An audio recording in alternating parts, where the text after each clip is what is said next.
I resonate with what you said about the lesson, and that it'll keep repeating and keep showing up in different relationships or circumstances if you don't actually address and learn the lesson there. Sure. Yeah. And you know what used to bug me was I used to hear this. I heard this for years. Once you learn the lesson, then that lesson won't repeat in your life. And I used to think, what am I supposed to learn from it? What do you mean learn the lesson? Learn the lesson of what? And what I realized is that the learning of the lesson is the process is forgiving it. It's forgiving it. And then automatically you get the learning from it. It's kind of like you understand, okay, right. It's there to help me. It's just as you said, it's there to help. That was there to help me. I put it there as a learning lesson. But you can't learn that until you forgive it. So forgiveness is everything. It's interesting. Because then even say if there's something that's occurring and we don't like it, we want to let it go, right? Maybe that's the lesson in that. Maybe there's something that we need to experience with that there, and maybe it's like not something we need to get rid of right now because there's an intelligence behind why we're experiencing it. For sure. I mean, the way that I see it is that the lessons that we are given primarily come when we're small. We're given, which lessons do you want to learn? Bam, bam, bam, bam, bam. And then they start to repeat quite often more intensely as we get older. And they'll repeat. So that's kind of like, I've seen this shit before. Where have I seen this shit before? Oh, yes, there. And then it's that as we get to the adult, I think it's the adult we're only capable of forgiving once we become an adult. Children will forgive very easily, but that isn't the time, I don't think. That's their learning. That's what they put in their plan. And then as we become, the job is as quickly as you can as an adult, let's get this sorted, so that you don't have 5 shit relationships, like you have one and sort it. Yeah. Because that's what we're working towards, even healing our generations that go further, our children. And, we're not bringing the past generations with us. Absolutely. That's what I see about this generation. That Bible scripture of the sins of the father will be passed down to the children. That was the way it was. It's just like, we're just going to pass this down. We're going to do the same old. And it's only been in this particular century, let's say, or this particular, the last couple of generations that people are saying, no, I've got to stop this now. I've got to stop this repetition, which leads me to think that that's because we're coming to a very special time. And so that has to be stopped. Yeah, I agree. And we're choosing, it's like our souls are even choosing to incarnate, and we're picking our parents and wanting to clear out those generations there. Yeah. Yeah, because I could see even when my mother was saying, when we got down to the core, which was that she wasn't enough. And that's a strong message that we're given, not just by your mum. It was a generational thing of, don't show any weakness, be strong, don't let anybody know what's going on the inside. It's a hard thing to have to live with. Yeah. Yeah, it is. Amazing. Excellent, Jacob. Well done. So, let that percolate. Let that sit on the back burner a little bit, and maybe in a few days, if you wanted to give me any feedback on what you're aware of, what you what comes to you. Yeah. Thank you so much. I appreciate it. You're more than welcome, Jacob. It's always a pleasure to work with you. And you're top shelf client. I never have any. Oh, I wonder if I'm going to have any problems with this client. It's like Jacob. Well, we'll just do the do. Yeah. Yeah. Yeah. Yeah. Excellent. I seen the self-forgiveness course you're running as well. Yeah. Yeah. The email. Yeah. Yeah. Looks interesting. Yeah. I mean, I was touching on it a little bit when we were talking about the me and the I and things like that, because Mm. there are many pieces of us, and it gets very mixed up, very complex sometimes, and we need to separate who do we need to forgive anyway? Which part of us do we forgive? Yeah, I missed out on the chair therapy training. Like I didn't get to join you guys in person. Did you not? I I purchased it, but I wasn't able to join live. So I watched back the recordings, but it's kind of not the same because I didn't get that practice and Sure. you're not in that container. Yeah. Well, the one that I did with you it was just a slightly different version, but the process itself is very much like that. You know what you've experienced. That's what chair therapy is. Get all the shit out first, backwards and forwards. Give the person a hard time. The other person, give them a bit of a hard time as a facilitator. What's going on? And then little by little. What's interesting about the chair therapy is that so you have to be your mum, right? Which is bizarre anyway, and you have to answer. But I don't. Did you notice the more you get into it, the more you get in touch with, you feel things that actually connections with your mum. Yeah. Yeah. Yeah. You start really being that person. But when as a facilitator, when I'm giving that person a hard time, the other person, the Jacob's going, oh, that's a bit tough, isn't it? It's my mum here, so you create this tremendous empathy as well. And it's almost like, it's a beautiful loop where it always ends up nice. It always ends up kind of, I understand. So that's why it's important to do this work. Yeah. For sure. For sure. Yeah. I mean, that's one of the reasons why I'm really looking forward to the forgiveness, self-forgiveness, because I want to be part of it. I want to do the work because, I've got stuff that needs to be sorted. It's a never ending process. We never really arrive in this, in this 3D existence. We never arrive, but we can get, we can get a long way along the journey, I think. Do you have someone that you like, a therapist or someone that you see, or is that a while back? No, I don't. I don't think I've ever. I mean, I'll do partnerships with people and stuff like that. Every now and again, they'll say, "Would you want to do something with Vicky a bit?" But no, there's something. What I find is this. I mean, I initially when I was learning to be a therapist, I did all the therapy on myself, and I really sorted out the major issues. I got all that sorted out, all the addictive things. But what I find is that when I'm teaching therapy and when I'm doing therapy with people, I'm also doing it on myself. I think it's a loop that you get into. And so often with the process, because I'm going through your emotional processes as well. And quite often, something that the client says resonates so fully with me because it's my experience too. And I kind of get that healing. I do believe that I heal when I'm helping other people to heal. I see that for sure. Yeah. Yeah. Do you feel sometimes you have to clean your energy field after it, like sage or Palo Santo?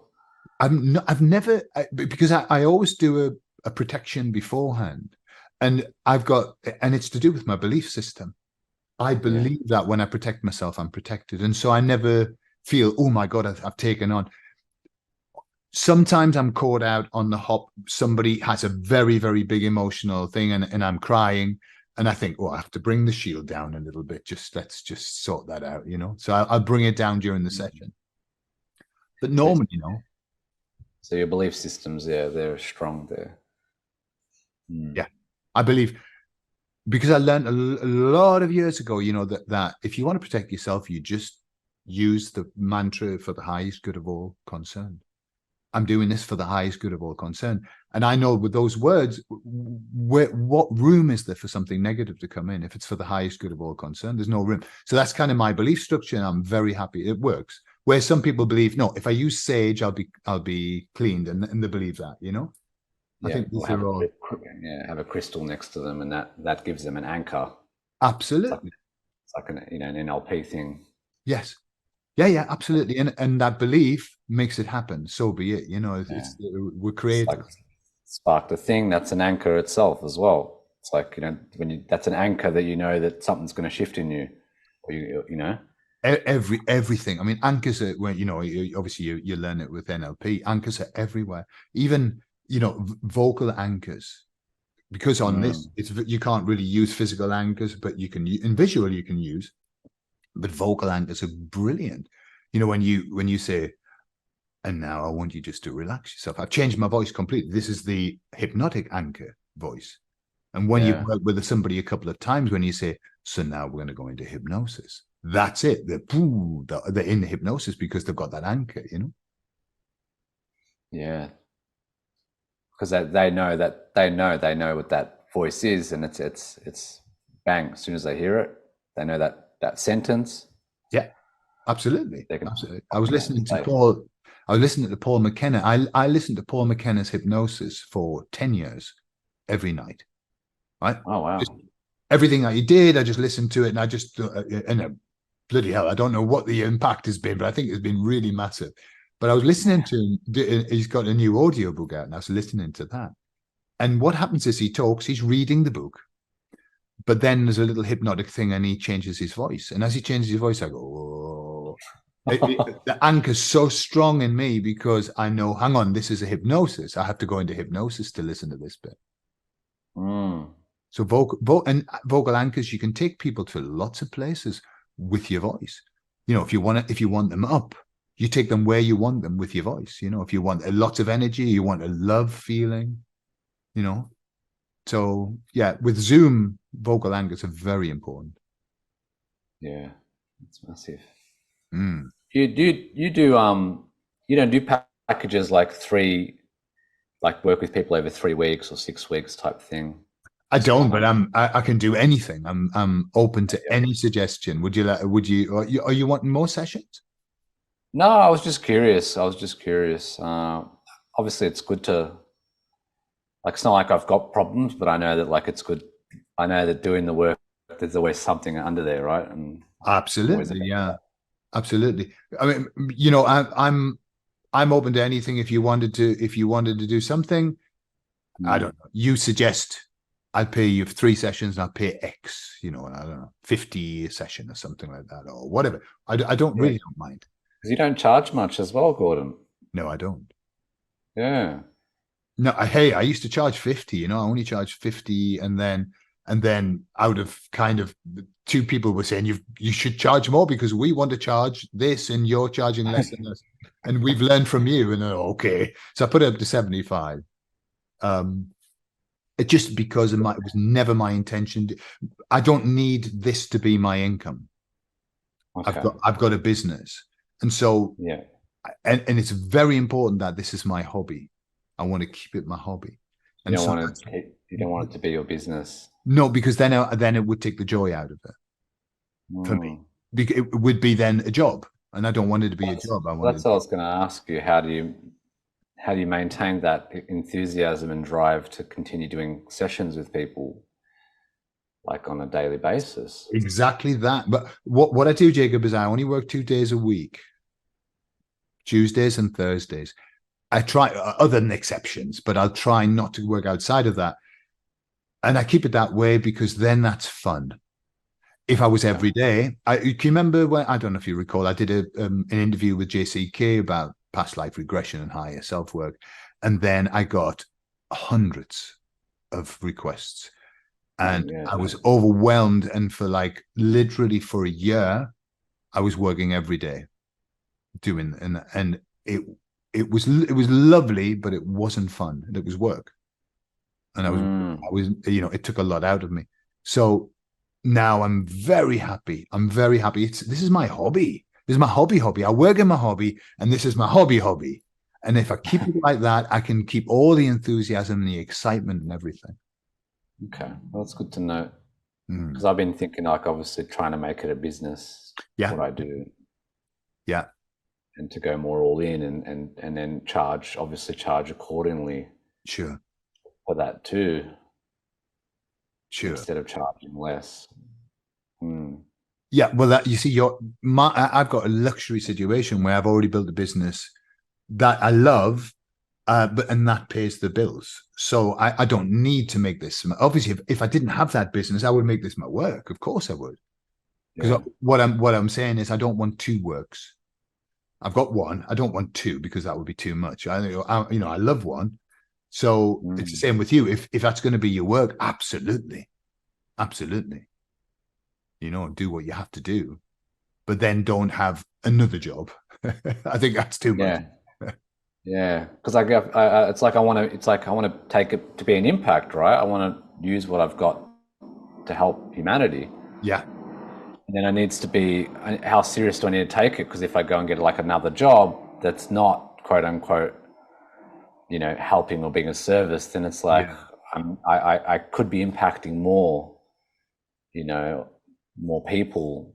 And then if I charge accordingly, then that means that I don't need to get another job yeah, to support me so yeah. that I can do the work as well. Mm, yeah, yeah. Yeah. Charging, the guy that I learned from, he used to charge, and this was 20 years ago. He charged £120 a session, right? That's 20 years ago. Yeah. 20 Wow. years ago. So I don't know what he charges now, but I felt really uncomfortable. Like physically, I had a physical reaction. It's maybe, for whatever reason. And I Mm. thought that's an awful lot of money. I wouldn't pay it as well. I wouldn't pay it. So I kind of use this. Maybe I use my perception of what I would pay, what I think's fair. And so I Mm. think, like an hour and a half's work, 75, that's a good hourly rate. For an hour and a half, that's 50 an hour. Good hourly rate. I guess you got to see it as like what what they're getting out of it as well. What it's costing them to keep For that sure. within, which is another price range to look at. Well, it's the story of the man. You see, this is something. This is my issue. It isn't. Some of the people have no problem charging what they're like. There's one guy, Yeah, one of my clients. She went to another hypnosis guy. His sessions he charges £2,000 a session. yeah, yeah, £2,000. Now, you pay £2,000, you're going to get better. That session yeah, won't work for you. You won't fuck that session up. yeah, Oh, yeah. I'm going to get everything. But it's the story of the man who has to fix the boiler, the boiler, and he comes and they say, well, you need to fix it. And so he listens all around the boiler and he gets a hammer out and he bangs a pipe and the boiler starts. And he Mm. says, there you are, £1,000, please. And he went, what? You just hit the pipe with a hammer. And he said, okay, I'll write it out again. 1 penny for hitting the pipe, £999 for knowing where to hit it. Knowing where to hit it. Yeah, Yeah. And that's what you're saying is, how much benefit do people get when they can let go of something that's ruined their life? yeah. There isn't a price you can put on that. And I know people as well who are charging that. Um, but the training I did, we were advised to do 6 sessions for $2,000. All right. Like, yeah, which is like 350 a session or something like that. So, and then That's there's some that don't even do one-on-ones anymore. They just do other things because it's that high in demand. wow. If, Okay. yeah, If it's you've got if you've got people who are willing to pay that, then mm, do it. Go for it. Go for it. This is not this. I do this because I want to help people. I'm doing this because I want to help people, and I need to earn a living. That's a very different situation to my yeah, situation. I do this because I want to help people. I'm already earning a living, so it's a different situation. mm, And it's a fine line between people's perception of value is, if it's too cheap, they think that's cheap. yeah. There's And, that too. if I it's too feel like expensive, they feel that it's vulgar. So it's finding that line between vulgar and cheap. yeah, because people do value as well when they spend a bit more, and it's like they almost get that strong. It seems like that stronger transformation as well that could occur. there's an intention of, I've paid $3,000. I've got to make this has got to work. The other thing that you'll find is this: when you charge higher values, you get a different level of client. You get them from a different strata. Yeah. So if that level of client is something that you resonates with you and you like, then that's great. And if it's not, then you probably have to adjust your prices to get the level of people that you do want to work with, you know? Yeah. Yeah, I understand. Because you're heading to the meat in the sandwich level. You know, neither the super rich nor the super poor, like the meat in the sandwich. Yeah. So they're lovely people. Yeah. Oh, well, thanks for that. Thanks for that advice. Yeah. It's good to get some understanding. Yeah. I'll let you get on with your day. Okay, sir. All right. Lovely to catch up with you. All right. Take care. All right. Thanks, Gordon. Have a good day. You too. Bye.